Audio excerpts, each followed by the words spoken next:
Ce matin-là, quelque chose clochait en moi. Les courbatures étaient devenues monnaie courante, mais cette agitation était nouvelle. J'essayais de poursuivre mon jeûne, mes prières, tout ce que j'avais toujours fait pour l'amour de Dieu. Mais un poids étrange pesait sur moi. Ma femme m'observait en silence, inquiète de ma maigreur croissante. « Tu as besoin d'un médecin », insistait-elle. Mais quelque chose en moi me disait « Ce n'est pas physique, c'est spirituel ». J'essayais de résister, mais sa pression augmentait jusqu'au jour où elle me regarda droit dans les yeux et me dit « Soit tu pars maintenant, soit j'appelle les secours ». C'est à ce moment-là que j'ai compris. Dieu m'entourait. Je suis allé chez le médecin. Il m'a examiné, a pris ma tension et m'a prescrit des examens. Mais finalement, il est resté silencieux un instant, m'a regardé et m'a dit « Tu portes quelque chose de très lourd. Mais ce n'est pas de ce monde. » J'en ai eu des frissons. Je suis rentré chez moi encore plus convaincu qu'il y avait une raison cachée à cette douleur. Ce soir-là, j'ai fait comme d'habitude. À 18h30, j'ai donné mon jeûne au Seigneur, pris une douche et suis allé au culte. L'action de Dieu lors de cette réunion a été si puissante que de nombreux frères et sœurs ont dit « Aujourd'hui, j'ai eu l'impression que Jésus revenait. » Je suis rentré épuisé. À 23h30, je me suis couché et j'ai prié « Seigneur, laisse-moi me reposer. » Mais il m'a répondu « Pas encore. Prie encore. » J'ai obéi. Je me suis agenouillé de nouveau. J'ai intercédé pour mon foyer, pour l'Église, pour les jeunes, pour les perdus, pour les veuves. J'ai pleuré, j'ai crié, j'ai supplié. Et ce matin-là, mon âme souffrait comme si quelque chose de plus grand que moi l'attirait. À l'aube, ma femme a insisté pour que j'aille chercher du lait. J'ai refusé. Elle est partie avec ma fille et, avant de partir, m'a dit « Tu te souviens que je t'avais dit que tu mourrais à 35 ans, comme ton père ?» J'ai répondu « Je m'en souviens, mais aujourd'hui, laisse-moi tranquille. Ferme la porte, je ne veux voir personne. » Elle a obéi. Et c'est là que tout a commencé à changer. J'étais seul dans la pièce. Je me suis allongé. Le plafond semblait me fixer. Soudain, mon bras gauche s'est endormi, puis ma jambe, puis ma voix. J'ai essayé d'appeler ma femme, mais ma bouche ne répondait pas. Le mur a disparu, le plafond a disparu, et une déchirure dans le ciel s'est ouverte devant mes yeux. 5 êtres sont descendus en silence, 2 à mes pieds, 2 à ma tête, 1 derrière moi. Et celui-là m'a dit « L'heure est venue, maintenant viens avec moi ». Mon corps est resté sur le lit, mais mon âme s'est élevée comme en apesanteur. J'ai tout vu d'en haut. J'ai vu ma femme désespérée, hurler, me secouer, implorer Dieu. Elle a dit « Seigneur, rends-moi l'appareil. Tu me l'as promis. » J'ai vu les frères arriver. Je les ai vus charger le matelas dans un camion et emmener mon corps à l'hôpital. Je ne pouvais pas les toucher. Je ne pouvais que les regarder. Mais j'ai ressenti leur douleur comme si c'était la mienne. L'angoisse dans leur cœur m'a déchiré. Et là, en voyant tout cela de l'extérieur, j'ai compris. Ce n'était pas seulement une expérience de mort imminente. C'était un appel à quelque chose que je n'avais jamais vécu. À l'hôpital, les médecins ont tout essayé. Perfusion, oxygène, injection. Ils ont dit que je n'avais aucun symptôme. Mais je n'étais pas mort. J'étais ailleurs. L'atmosphère était vivante. L'air semblait respirer.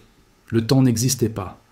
Et puis j'ai entendu « Je vais te montrer ce que beaucoup demandent à voir, mais peu persévèrent. » Le ciel était devant moi, mais je ne pouvais toujours pas entrer.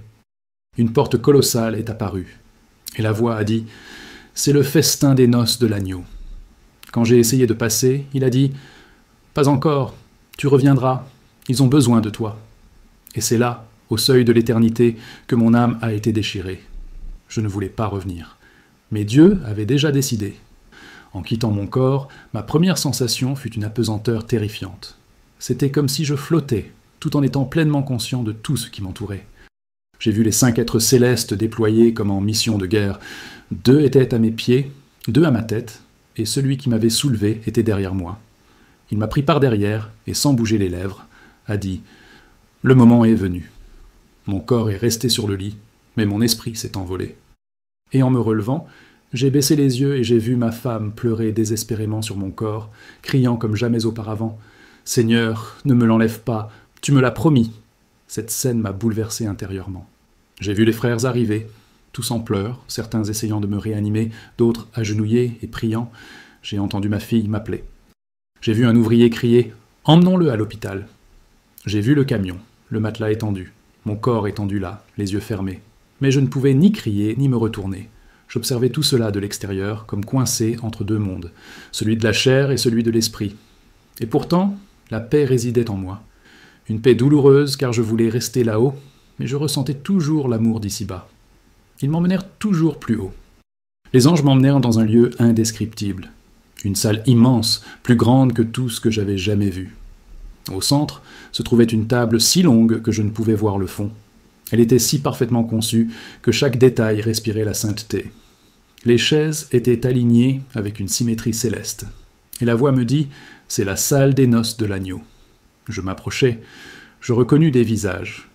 Je vis des pasteurs que j'avais enterrés, des frères qui avaient marqué mon chemin, des hommes et des femmes de Dieu que je ne connaissais que par des histoires. Ils étaient là, ils étaient arrivés, mais un événement m'a bouleversé.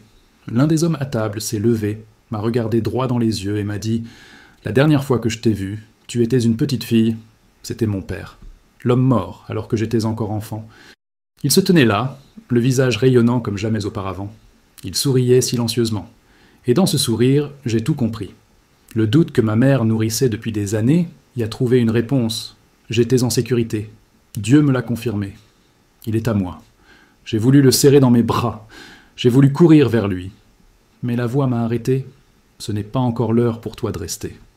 L'ange me conduisit vers une autre porte, encore plus grande. C'est l'entrée du trône du Père. Je m'approchai, le cœur battant, mais la porte ne s'ouvrit pas. « Tu ne peux pas encore entrer, » dit-il. « Il y a d'abord quelque chose que tu dois voir. » Nous retournâmes dans la salle de la table, et la vue était différente. La table était encore dressée, mais de nombreuses chaises étaient vides. « Ce sont les sièges pour ceux qui ne sont pas encore arrivés, » expliqua le Seigneur. « Tu reviendras, car il en manque encore. Sans eux, la table est incomplète. » Je tremblais. Je réalisais que le ciel n'est pas complet sans ceux qui vivent encore sur terre. Mon cœur criait « Mais je ne veux pas rentrer !» Je criais, je suppliais. Mais le Seigneur était ferme. « Tu reviendras, car tu as pour mission de les appeler. » Il m'a montré une ville, c'était la mienne. J'ai vu des visages, des gens que je connaissais, des gens qui se moquèrent de la foi. Et puis le Seigneur a dit « Ici aussi sont assis ceux qui se moquent encore de moi, mais c'est toi qui les inviteras. » Et c'est à ce moment-là que j'ai compris.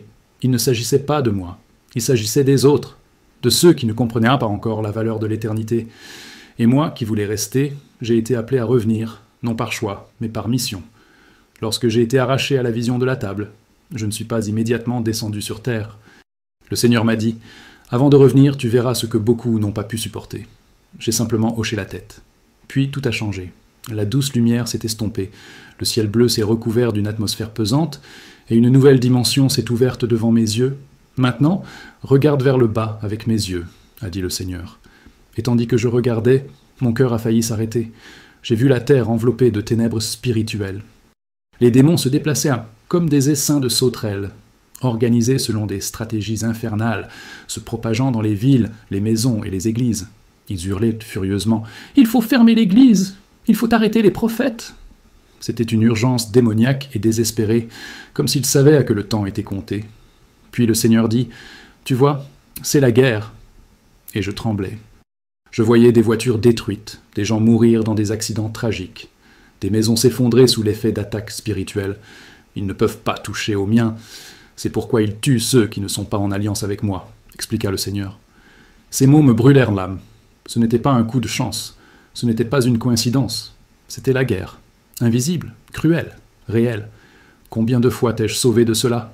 Demanda Dieu. Et alors je compris. Les situations que j'avais traversées, les délivrances que je n'avais jamais comprises, prenaient désormais tout leur sens. Le diable en voulait à ma vie depuis longtemps, mais la main de Dieu était sur moi. Et pas seulement sur moi, mais sur beaucoup d'autres qui ignorent à quel point ils ont été protégés. C'est pourquoi la prière est importante, dit le Seigneur. Chaque genou plié change l'atmosphère. J'ai vu des anges armés encercler les maisons, protéger les familles, affronter les démons avec des épées de lumière, et là où il y avait un cri, le mal reculait. C'est alors que le Seigneur m'a montré l'horizon, et j'ai vu quelque chose de glorieux. Une épouse, l'Église, marchait fièrement, vêtue de blanc, entourée de lumière. C'était majestueux, comme une armée en marche. Elle s'avance triomphante, a dit le Seigneur. Et à mesure que l'épouse avançait, les ténèbres se dissipaient. Les démons s'enfuyaient, se fondant comme des ombres au soleil. Et alors j'ai compris, malgré tous les efforts de l'enfer, la véritable Église est invincible. Non par mérite, mais parce qu'elle porte l'esprit même du Dieu vivant.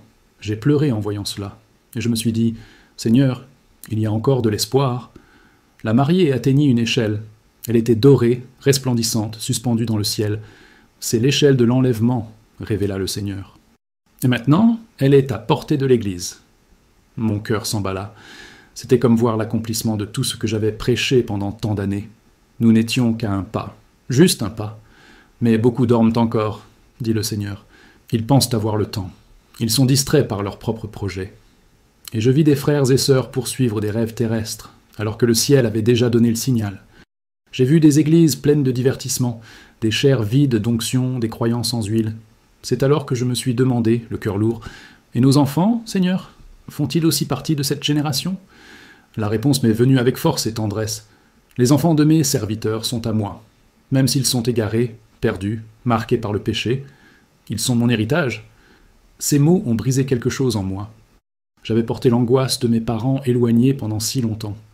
Mais Dieu m'a alors montré, il n'abandonne pas. Satan peut habiter en eux un temps, mais quand je dis « occupe-les », il doit partir, car cette maison a un maître. Et à cet instant, mon esprit s'est apaisé. Après avoir vu l'échelle de l'enlèvement et entendu la promesse concernant nos enfants, le Seigneur m'a dit « Ce n'est pas encore fini. Viens avec moi, je te montrerai autre chose. » Nous sommes remontés, et j'ai été ramené dans cette salle majestueuse, la salle des noces de l'agneau. Mais quelque chose avait changé. L'atmosphère, autrefois glorieuse, était pesante. En regardant la grande table au centre de la pièce, j'ai été stupéfait. Plusieurs chaises étaient invides. La même table, autrefois illuminée par la célébration, attendait maintenant en silence. « Tu vois ça ?» a demandé le Seigneur. Et j'ai simplement hoché la tête, déglutissant difficilement. « Ces chaises appartiennent à ceux qui ne sont pas encore arrivés, » dit-il tristement. C'était comme si le ciel était prêt, mais la terre dormait encore. Je m'approchai et remarquai quelque chose qui me bouleversa. Une chaise portait mon nom, et à côté, d'autres dont je connaissais les noms. Des vivants, des frères en chemin, des guides, des jeunes, des enfants de serviteurs, mais les chaises étaient vides. « Vous avez été appelés, mais vous êtes distraits, » dit le Seigneur. La table est dressée, mais les invités ne viennent pas. C'était comme se tenir devant le plus grand banquet de l'éternité, les plats prêts, mais les sièges vides. Cela m'a brisé. Je me suis souvenu de ceux qui brûlaient autrefois pour Dieu, mais qui étaient désormais froids. Je me suis souvenu de jeunes qui chantaient avec passion, mais qui ne vivaient plus que pour la fête. J'ai vu leurs visages dans cette salle, non pas glorieux, mais absents. Le ciel les attendait. Et personne ne se rendait compte que le temps pressait déjà. « Il est encore temps, » a dit le Seigneur, « mais le temps presse. » J'ai ressenti le poids de l'urgence. C'était comme si une horloge tournait au ralenti, mais que ces dernières secondes s'écoulaient.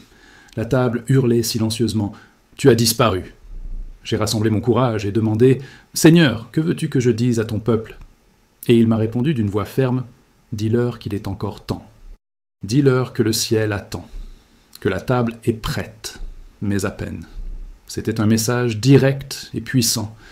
Dieu ne voulait plus de beaux offices, mais plus de sièges. Il ne cherchait pas des foules, mais des décisions. Et j'ai compris que ma mission n'était pas seulement de prêcher, mais d'avertir, comme quelqu'un qui crie pour que quelqu'un sorte d'une maison en feu. Car c'était tout ce dont il s'agissait. Le monde est en feu, et beaucoup jouent encore sur le porche. J'ai pleuré. J'ai pleuré comme jamais auparavant. J'ai vu la réalité de ce que j'ai toujours prêché. Le ciel n'est pas symbolique. L'éternité n'est pas une illustration. Tout cela est réel. La table est réelle. Les noms sont bel et bien écrits. Les chaises sont là, debout, attendant. Combien échangerait cette chaise éternelle contre quelques minutes de plaisir sur terre ? Ai-je demandé. Le Seigneur a simplement répondu « C'est pour ça que tu es revenu. » Et à cet instant, j'ai compris que le ciel ne me ramenait pas pour prêcher de beaux sermons. Il me ramenait pour rappeler à l'Église ce qu'elle avait oublié. Nous n'appartenons pas à ce monde. Le Seigneur m'a ramené au bord de la pièce. « Maintenant, regarde en bas, » m'a-t-il dit. Et j'ai vu ma ville, j'ai vu mon quartier, j'ai vu mon église, et j'ai entendu les cris, les prières, j'ai vu des enfants à genoux, des gens de différentes confessions pleurant ensemble. Catholiques, évangéliques, même ceux qui n'étaient jamais allés à l'église. « Seigneur, rends-nous notre pasteur !» L'unité était impressionnante. Les écoles se sont arrêtées pour prier. Le curé a appelé à une veillée. Et le Seigneur m'a regardé et m'a dit « Par amour pour ces gens, tu reviendras. » Et même sans le vouloir, j'ai dit « Me voici !» Parce qu'il y avait quelque chose de plus grand que mon désir, la mission. Après avoir accepté mon retour par amour pour le peuple, le Seigneur me dit « Ce n'est pas encore l'heure de revenir. Il y a autre chose que je veux te montrer. » Nous remontâmes, mais cette fois le ciel commença à s'assombrir. La douce lumière fut remplacée par une atmosphère pesante. C'était comme si le firmament avait été recouvert de voiles de deuil. « Maintenant, regarde la terre avec mes yeux », ordonna-t-il. En regardant, je ressentis un frisson. C'était comme si la planète entière suffoquait. Je vis des nuages noirs se déplacer au-dessus des villes, des églises et des maisons. Et au milieu d'eux, des hordes de démons rugissaient de haine. Ils étaient disposés en formation de guerre. Leur apparence était monstrueuse et déformée. Leur voix était comme des cris de rage mêlés de blasphème. « Il faut arrêter l'Église, il faut faire taire les prophètes !» criait-il. J'ai senti un frisson me parcourir le dos. J'ai vu ces êtres provoquer des accidents, semer la confusion, inciter au suicide. J'ai vu des familles détruites, des églises se diviser, des ministres tomber. Et le Seigneur a dit « Tu ne peux pas toucher à ce qui est à moi. C'est pourquoi tu tues les méchants. Tu t'attaques aux vulnérables. Tu répands la tragédie comme de la fumée. » Et j'ai compris que la nature n'est que le reflet du chaos invisible qui nous entoure. Les larmes aux yeux, j'ai demandé « Seigneur, pourquoi me montres-tu cela ?» Il a répondu « Parce que beaucoup ne croient pas encore à la réalité de la guerre. Ils pensent ne vivre les luttes humaines que lorsqu'ils sont au cœur d'un champ de bataille spirituel. » Et puis j'ai vu, autour des maisons, des anges armés, des gardiens célestes debout, l'épée au poing, protégeant enfants, épouses et maris. Chaque prière, chaque jeûne, chaque cri à l'aube détruit des forteresses invisibles, a dit le Seigneur. Le combat était quotidien, et nous ne nous en rendions même pas compte. Le ciel combattait pour nous. Le Seigneur a pointé vers la droite. En regardant, j'ai vu quelque chose qui m'a fait tomber à genoux. L'épouse. C'était l'Église, mais pas telle que je la connaissais. C'était une silhouette immense, vêtue de blanc, resplendissante, marchant d'un pas assuré. On aurait dit une épouse géante, les yeux levés vers le ciel, montant un escalier doré. Elle s'avance triomphante, a dit le Seigneur. Et tandis que l'épouse marchait, les nuées de démons se sont dissipées, s'évanouissant comme une vapeur au soleil. Alors j'ai compris, la véritable Église, même blessée et persécutée, est imbattable, non par sa force, mais par ceux qui l'habitent. Puis j'ai vu l'échelle. Elle était en or pur, mais on aurait dit qu'elle flottait. Le Seigneur m'a dit, c'est l'échelle de l'enlèvement, et mon peuple est à un pas de la gravir. Cela m'a paralysé. Je savais que c'était réel. L'enlèvement n'était plus une promesse lointaine, il était imminent.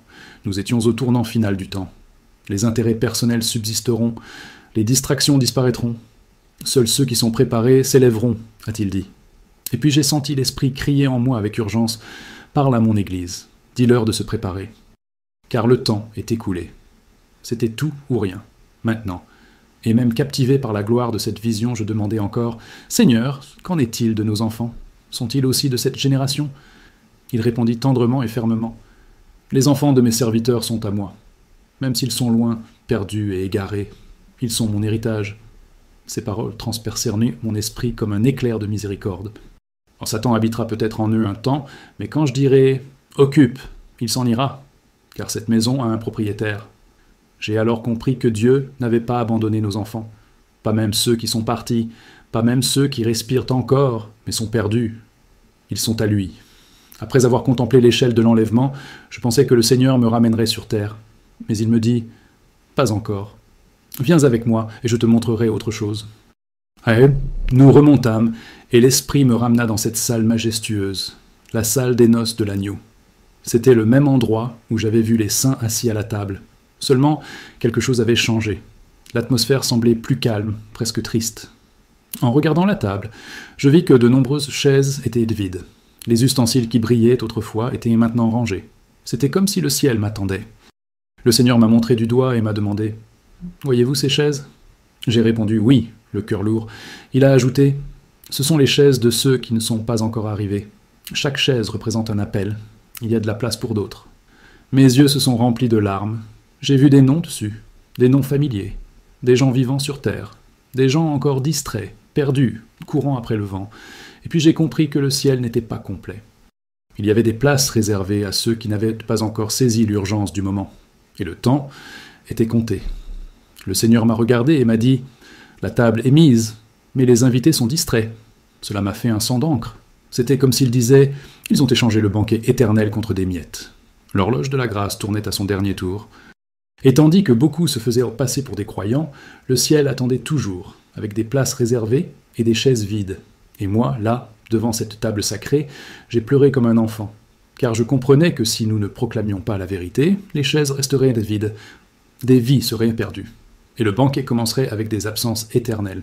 « Seigneur, que veux-tu que je dise à ton Église » demandai-je, accablé par la responsabilité. Il me répondit fermement « Dis-leur qu'ils sont absents, dis-leur que le ciel les attend, que la table est encore dressée, mais qu'elle est proche. » C'était la réponse la plus puissante et la plus pleine d'amour que j'ai jamais entendue. Et en écoutant ces paroles, je me suis souvenu du nombre de fois où j'avais prêché sur le ciel sans l'avoir vu de mes propres yeux.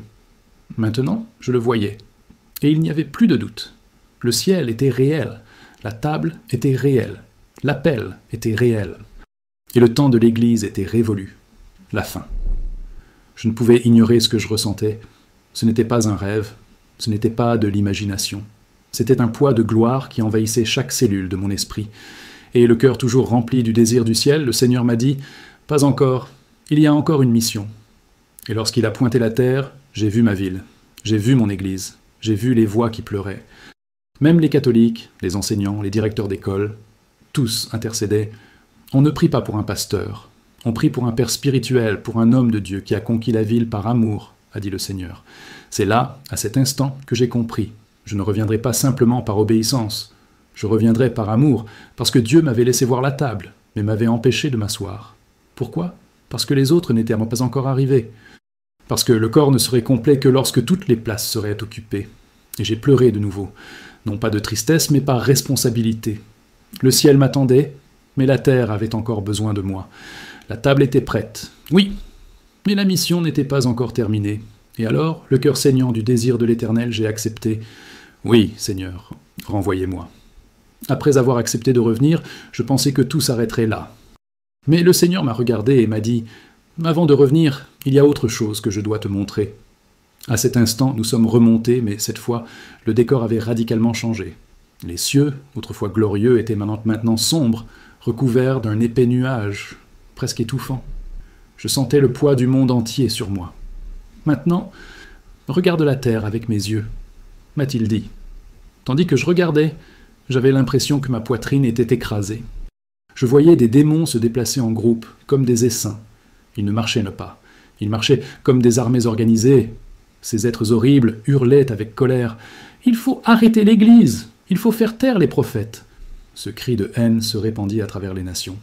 J'ai vu des villes recouvertes d'un voile noir, comme si aucune lumière ne pouvait les pénétrer. J'ai vu des familles détruites, des maisons fracassées, des addictions lancées, comme des fléchettes sur des jeunes, des mariages brisés. J'ai vu des tragédies qualifiées d'accidents, mais j'ai ensuite compris qu'il s'agissait d'attaques planifiées dans le monde spirituel. Et Dieu m'a dit, fermement, « Tu ne peux pas toucher à mon Église. C'est pourquoi tu détruis ceux qui ne sont pas à moi. » À ce moment-là, j'ai compris quelque chose de profond. Ce n'était pas seulement un péché. C'était une guerre sale, sournoise et mortelle. Le Seigneur a continué. « Tu n'imagines pas combien de fois je t'ai délivré de cela. » Puis il m'a montré des scènes de ma propre vie, des accidents qui ont failli se produire, des maladies qui n'ont pas progressé et des pièges qui m'entouraient sans que je ne les remarque. Je suis tombé à genoux et j'ai pleuré comme jamais auparavant. Comment avais-je pu être aussi aveugle ? Comment avais-je pu vivre si longtemps sans comprendre que chaque prière, chaque jeûne matinal, chaque larme versée repoussait une armée de l'enfer ? Puis le Seigneur a pointé vers la droite et a dit « Maintenant, regarde. » En tournant mon visage, j'ai vu quelque chose d'indescriptible. C'était l'épouse. Mais pas une femme. Elle était la représentation vivante de l'Église du Christ. Immense, glorieuse, vêtue d'un blanc éclatant. Elle se dirigeait vers un escalier de cristal, et la voix du Seigneur a résonné. Elle marche triomphante. Tandis qu'elle marchait, les démons se sont retirés. Ils se sont dissipés comme la fumée au soleil. C'est alors que j'ai compris, même blessée, persécutée et moquée, l'Église du Christ demeure invincible, non pas à cause de nous, mais à cause de celui qui habite en nous. Et puis j'ai vu, l'échelle était celle de l'enlèvement. Mon peuple est à un pas, a dit le Seigneur. J'ai tremblé, j'avais envie de crier, j'avais envie de courir, avertir le monde. Le temps pressait. Les projets personnels seront abandonnés, a-t-il dit. Beaucoup ne l'ont pas encore compris, mais tout est prêt. J'ai pleuré. Je me suis écrié intérieurement, « Seigneur, que puis-je faire ?» Et il m'a répondu tendrement mais fermement, « Tu avertiras, tu prépareras le peuple.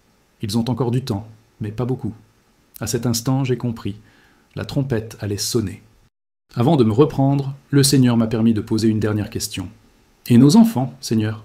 Ils sont aussi de cette génération. » Il m'a regardé avec compassion et a déclaré « Les enfants de mes serviteurs sont à moi. Même ceux qui sont loin, rebelles, imprégnés de péché, ils sont mon héritage. » Il a ajouté « Satan pourrait même essayer d'habiter en eux un temps. Mais quand je dirai « occupe », il devra partir, car cette maison a un propriétaire. » C'était comme un feu en moi, un espoir qui illuminait mon âme. Nos enfants ne sont pas perdus, ils sont marqués. Et le ciel ne les a pas oubliés, même après cette vision époustouflante de l'épouse et de l'échelle de l'enlèvement. Le Seigneur ne voulait toujours pas me permettre de retourner sur terre. Il dit « Avant de revenir, il y a autre chose que tu dois voir. » Nous fûmes transportés de nouveau, et cette fois, il me conduisit dans la même pièce que j'avais vue, au début, la salle des noces de l'agneau. Mais quelque chose avait changé. La table, autrefois chargée d'ustensiles sacrés et occupée par les saints, semblait maintenant vide. Les chaises étaient là, mais l'espace entre elles était douloureux. C'était comme si le ciel nous attendait. Le Seigneur m'a montré du doigt et m'a dit « Voyez-vous ces chaises ? J'ai simplement hoché la tête, la gorge serrée. Ces chaises appartiennent à ceux qui ne sont pas encore arrivés. Chacune est un appel, chacune est une mission inachevée. » Je tremblais. Je commençais à reconnaître des noms sur les chaises, des gens que je connaissais, des frères du ministère, des jeunes de l'Église, des pasteurs, des chanteurs, des mères, des pères, tous vivants mais absents. Le Seigneur a dit « Il est encore temps, mais le temps presse. La table est mise, mais beaucoup sont trop distraits pour s'asseoir. » Sur ce, je me suis effondré. Je suis tombé à genoux sur le sol de la pièce et j'ai dit « Seigneur, que veux-tu que je dise à ton peuple ?» Et il m'a répondu d'une voix grave « Dis-leur qu'ils sont absents. Dis-leur que le ciel les attend, que la table est encore dressée, mais qu'il est proche. » Cela a fait l'effet d'un coup de tonnerre dans mon âme. J'avais prêché tant de fois sur le ciel, le mariage, la venue du Christ, mais je ne l'avais jamais vu de mes propres yeux. Maintenant, il n'y avait plus de place pour le doute ni pour la vanité. Le ciel était réel, et le temps pressait. En pleurs, j'ai insisté « Seigneur, puis-je rentrer maintenant ?» Mais il a répondu « Pas encore, il y a plus. » Et il m'a emmené en esprit pour survoler ma ville. J'ai vu mon église, les rues, les places, les maisons de mes frères. Et là, avec mes yeux spirituels, j'ai pu entendre les cris. Des enfants en prière, des catholiques, des évangéliques, des gens qui n'étaient jamais entrés dans une église, implorant ma vie. Seigneur, rends-nous notre pasteur. J'ai vu des écoles interrompre les cours pour prier. Le curé de la ville dirigeait un groupe d'intercession. Des églises qui ne s'étaient jamais réunies priaient maintenant ensemble. J'ai pleuré. Je n'aurais jamais imaginé que mon absence provoquerait un tel tollé. Le Seigneur m'a regardé et m'a dit « Par amour pour ces gens, tu reviendras. » J'ai tremblé. Une partie de moi voulait obéir. Une partie de moi voulait rester là, dans cette gloire éternelle. Mais je ne pouvais le nier. L'amour de Dieu pour ces gens était plus grand que mon désir de rester. Malgré cela, avant de revenir, le Seigneur a pointé le doigt vers la terre et m'a montré quelque chose qui m'a brisé. J'ai vu des hommes se moquer de l'Église, des pasteurs se disputer les places, des chaires se transformer en tribunes. J'ai vu la sainteté commercialisée. Et Dieu a dit « Ils essaient de détruire les repères que j'ai établis. » Il était blessé. J'ai vu des larmes dans les yeux du Seigneur, et j'ai entendu quelque chose qui m'a profondément bouleversé. Ils ont oublié que j'ai donné des pasteurs à l'Église, et non des églises aux pasteurs. L'Église n'était pas la leur, elle était la sienne. Et quiconque traiterait son épouse comme une simple compagnie en répondrait devant le trône. Cela a scellé quelque chose en moi. Je savais. Si je revenais, ma voix ne pourrait plus être celle d'une paix superficielle. Je reviendrais comme un héros, comme un écho de l'éternité. J'apporterai l'urgence que j'avais perçue à cette table. Et je vous préviens, les sièges sont encore vides, mais pas pour longtemps. En quittant la salle des mariages, le Seigneur m'a dit fermement « Avant que tu ne reviennes, il y a autre chose que je dois te montrer. » J'ai senti mon esprit s'élever à nouveau, et l'atmosphère s'est assombrie. Les lumières du ciel ont faibli. Une atmosphère dense et pesante enveloppait tout. « Maintenant, regarde la terre avec mes yeux », m'a ordonné le Seigneur. En regardant, mon cœur s'est serré. J'ai vu des démons se déplacer comme des essaims à travers des villes entières. C'étaient que des nuages sombres, comme une tempête emplie de haine. Ils recouvrèrent des familles, des églises, des rues entières. Ils hurlaient comme des bêtes sauvages. « Il faut arrêter l'Église, faites taire les prophètes, fermez-les. » Et j'ai vu qu'ils étaient organisés comme une armée. Ils avaient toutes des stratégies, ils étaient coordonnés. Chacun savait quoi faire. « Seigneur, qu'est-ce que c'est » ai-je demandé. Et il a répondu « C'est une guerre spirituelle. C'est comme ça que l'enfer se déroule chaque jour sans que vous vous en rendiez compte. » Mon esprit tremblait. J'ai vu des voitures se renverser, des gens mourir dans des accidents tragiques, des gens mourir dans le péché. Et le Seigneur a dit « Je ne peux pas toucher les miens, c'est pourquoi ils attaquent ceux qui ne sont pas protégés. » Cela m'a déchiré intérieurement. « Ne meurt-il pas par hasard » ai-je demandé. Le Seigneur a répondu « Non. » Beaucoup de choses que vous jugez comme des tragédies naturelles sont des attaques de l'ennemi.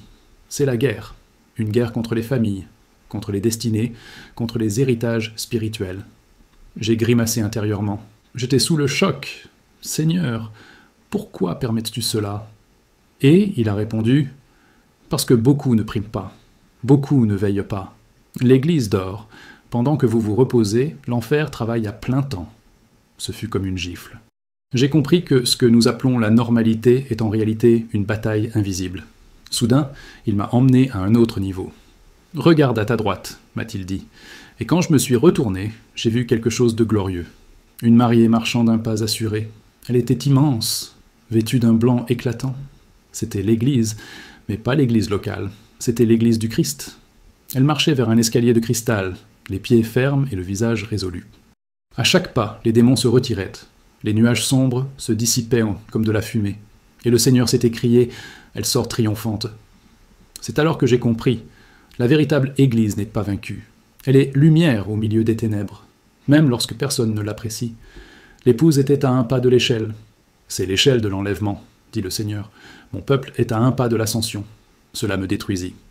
J'aurais voulu crier au monde entier. « Réveillez-vous, il ne reste plus beaucoup de temps. » Mais je savais que tout le monde ne m'entendrait pas.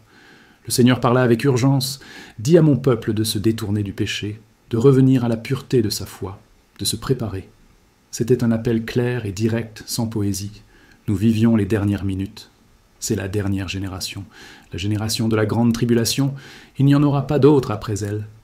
Et mon cœur brûlait. Nous ne pouvions plus perdre de temps. Finalement, au milieu de tout cela, une question a jailli de mon cœur. « Seigneur, qu'en est-il de nos enfants ?» Le Seigneur m'a regardé avec tendresse et m'a dit « Les enfants de mes serviteurs sont à moi. Même s'ils sont loin, perdus ou drogués, ils sont mon héritage. Tes paroles ont été comme un baume pour mon âme. Satan peut même vivre en eux un temps, mais quand je dis « occupe », il doit partir, car cette maison a un propriétaire. Et j'ai compris, même les enfants partis, s'ils ont été surpris à la dernière seconde, sont à lui. Dis ceci à mes serviteurs, qu'ils sachent que j'ai entendu chaque larme. Immédiatement après cette profonde vision de combat spirituel, le Seigneur m'a ramené à la salle des mariages. Je pensais que tout avait été révélé, mais il y avait encore plus. En regardant vers le centre de cette salle majestueuse, j'ai réalisé que quelque chose avait changé. Les chaises étaient en place. La table était soigneusement dressée, mais de nombreux sièges étaient en vide. Le Seigneur m'a pointé du doigt et m'a demandé « Voyez-vous ces chaises ?» J'ai hoché la tête. « Elles sont pour ceux qui ne sont pas encore arrivés. » Chaque chaise était un appel divin, un appel qui n'avait pas encore reçu de réponse. En regardant, quelque chose a attiré mon attention.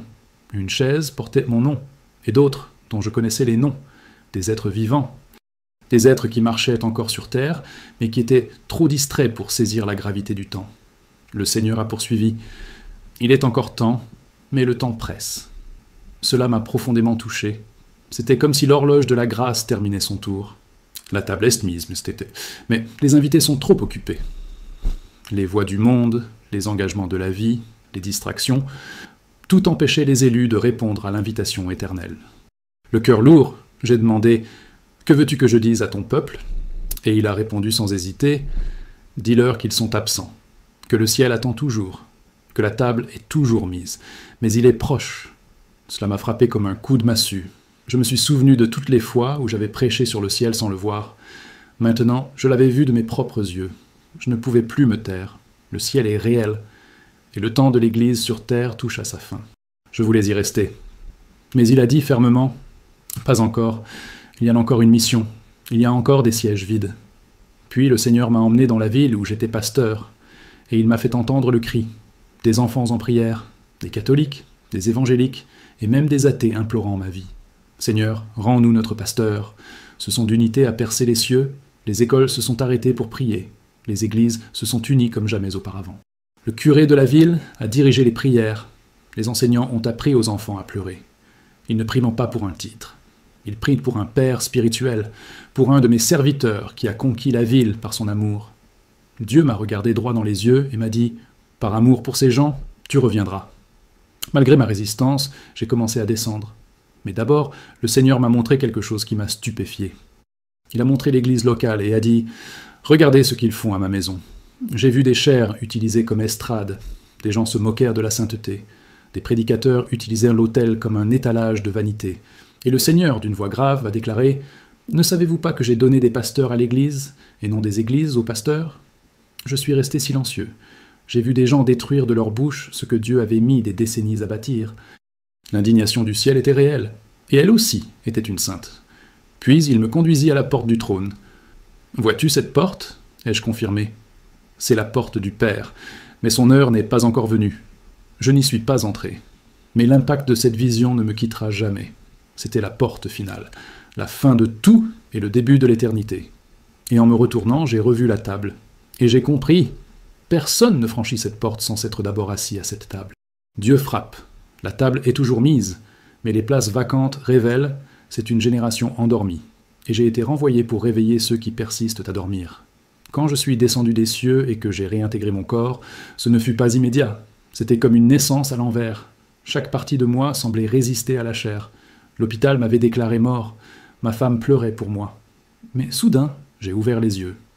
Et le premier visage que j'ai vu était celui d'un médecin que personne ne connaissait. Il m'a regardé droit dans les yeux et m'a demandé « Tout va bien ?» J'ai répondu avec difficulté « Je vais bien ». Puis il a dit quelque chose que je porte en moi encore aujourd'hui. « Ne croyez pas ce qu'ils disent. Votre vie est entre les mains de Dieu. » Et il est parti. Je ne l'ai plus jamais revu. Mais dans mon esprit, je savais, cet homme n'était pas seulement un médecin, c'était un messager du ciel. Après cela, j'ai commencé à prier, encore au lit. Les infirmières sont entrées dans la chambre et sont reparties en pleurant. La présence de Dieu a envahi tout. Une femme a amené son mari, atteint d'un cancer à son chevet.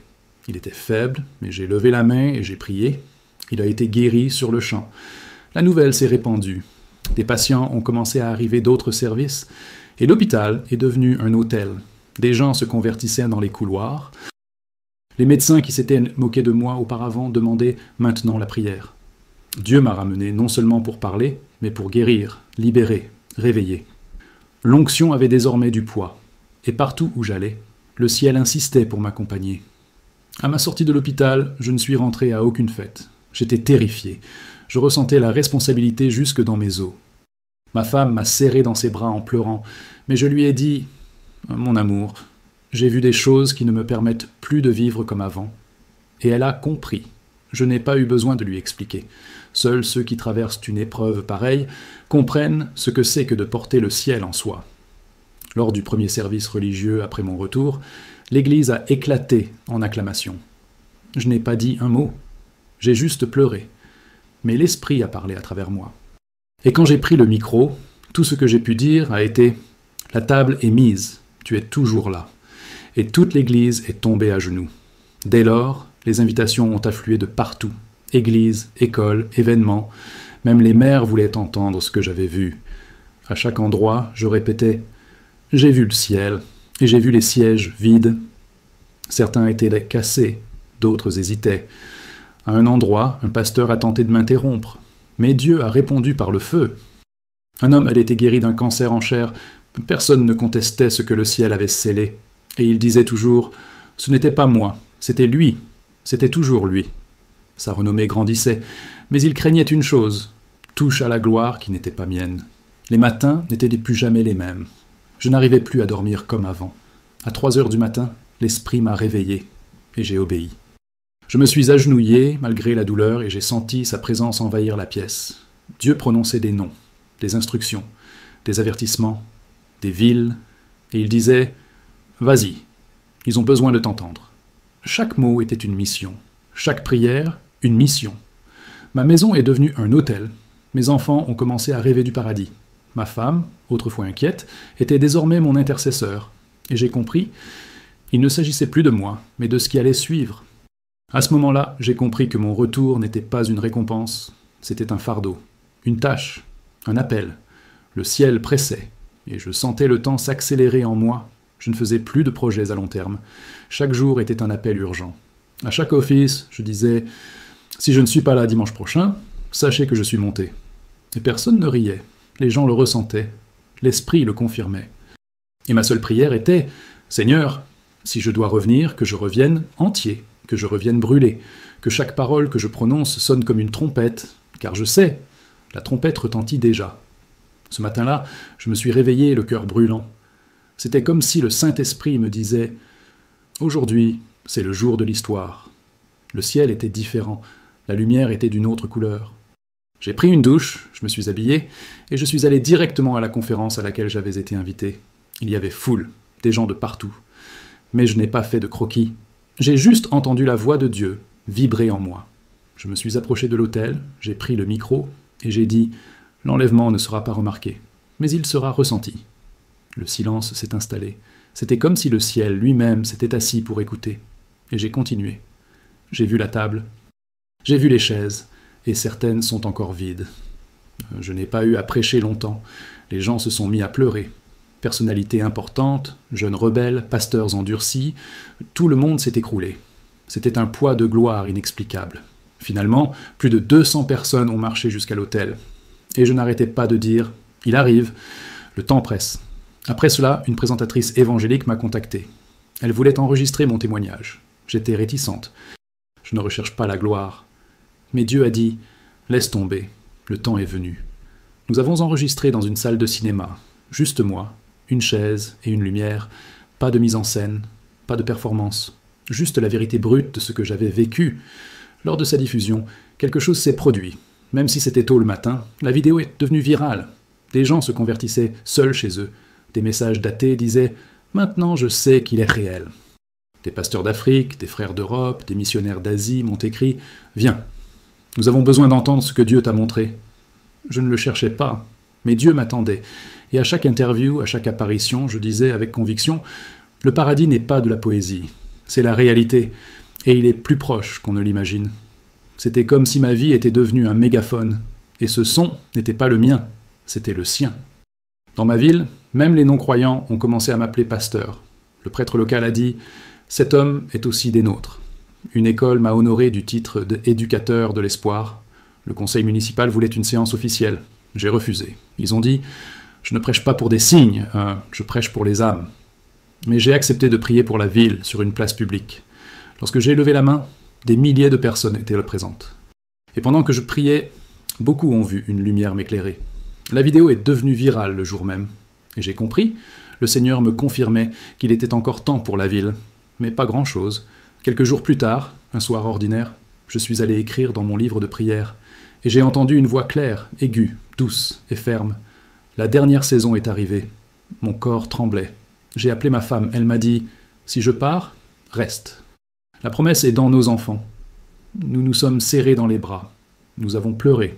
Et nous avons adoré ça. L'autre jour, j'ai prêché comme si c'était la première fois.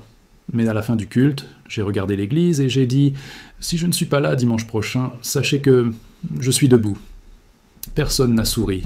2 frères se sont évanouis. L'esprit m'avertissait déjà que la fin de ma mission était proche. Le lendemain matin, j'ai fait un rêve. Mais ce n'en était pas un. C'était lui qui me disait « Le moment est venu ». Je me suis réveillé souriant. J'ai pris une douche. J'ai enfilé mon plus beau costume. J'ai pris le petit déjeuner avec les enfants. J'ai embrassé ma femme et lui ai dit « Aujourd'hui, je vais rendre visite à un frère malade ». Je suis parti. Mais je ne suis pas revenu. À mi-chemin, mon cœur s'est arrêté. Je suis tombé et je me suis assis sur un banc sur la place.